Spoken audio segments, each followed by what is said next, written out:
So the morning of the Teton Are we Dam. going to be that little on the Oh recording? no, no. Oh, okay, fine. So if I pick my nose, it'll be okay. Everything you do is going to be on there.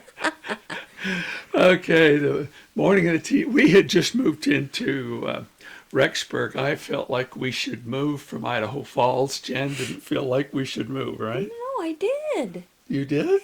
Yes, it Oh, was my okay. idea. I'm pretty sure. I'm pretty sure. But we moved to Rexburg because I'd been transferred up with Safeway. So we're going to the Rexburg Safeway store where I was going to be working. So our apartment was on the ground floor in Sugar City in Schofield's old apartments. And Which was right across from the. Is there a school there now? the high school, yeah, right across from the high school. Well, the high school's not there now. So how are It's you still gonna? there. It's on Main Street, Yeah, kitty corner from the Rock Building. yeah. Okay. So I got up to. No, across the street from the Rock Building. Sorry. Are we talking about the school? Oh, no, we're talking about our apartment. We're talking about our apartment.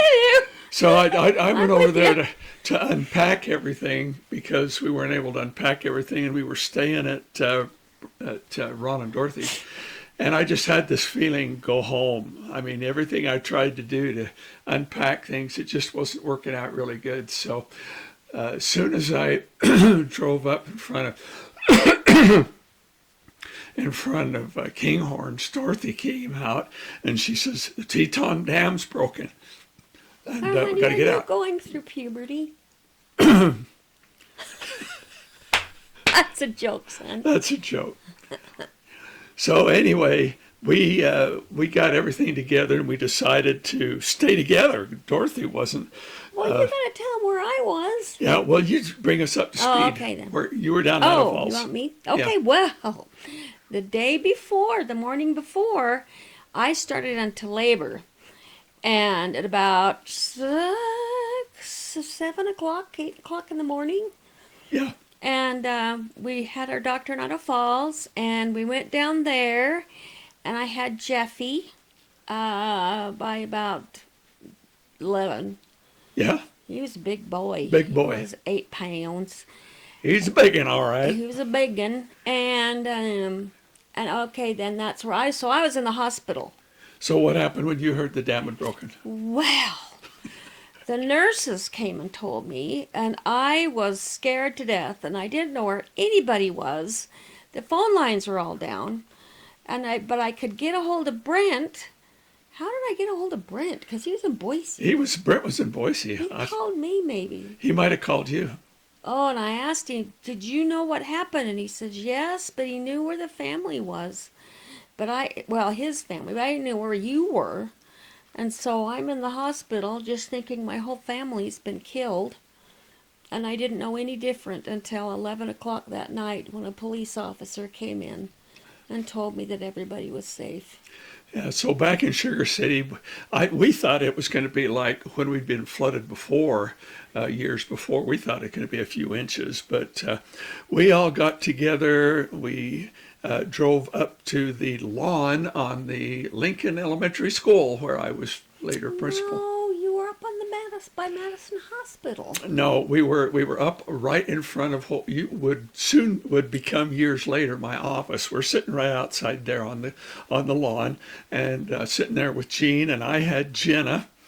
And I thought you were at where the hospital was. No, we were at time. Lincoln Elementary, and we started watching the flood come in, and houses were moving, and Jean said, that's not a good sign. No. Oh, no. No. So I had gone down to volunteer to help put sandbags up, and they just told us no amount of sandbags is going to help at all. So go back up on the hill. And I thought, oh, great. We moved into Sugar City. Isn't time to lose everything we've got.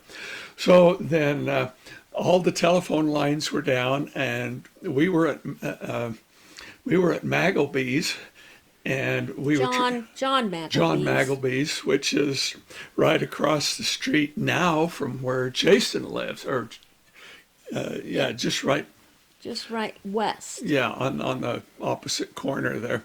So that's where we were. And anyway, And you'd forgotten to get Jenna's pacifier. oh yeah, I didn't have Jenna's pacifier, and she was. Oh, that was a long night. trouble. So anyway, I went up to the armory, to the Rexburg Armory, and talked to the police, and they said they'd send a message to Jan and tell her that we were okay.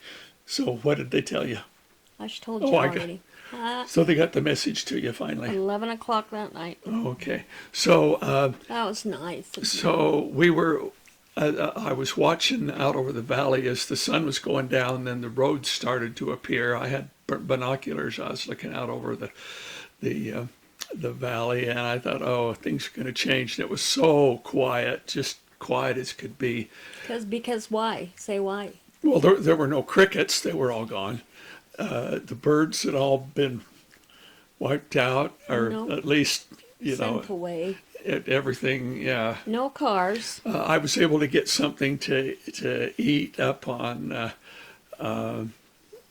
at the Manoring Center. They had meals going there. But anyway, that night we were downstairs at Maggleby's, and Dorothy and I were in opposite beds there, and she said a prayer, and it was the most amazing prayer. Oh, you yeah. never told me. Oh, Yes, oh, yeah. sorry. I want to see your face. But it was just the most amazing prayer. And I had Jenna and tried to comfort her through the Well, night. tell her where my dad was. And Ron was up at his cabin up on Henry's Lake, and not able. Building. Yeah, he building was the cabin. building it up there. And so anyway, she gave amazing prayer. We knew everything was going to be okay, and that's where we are. Okay, bye. And then that'll take us for this episode.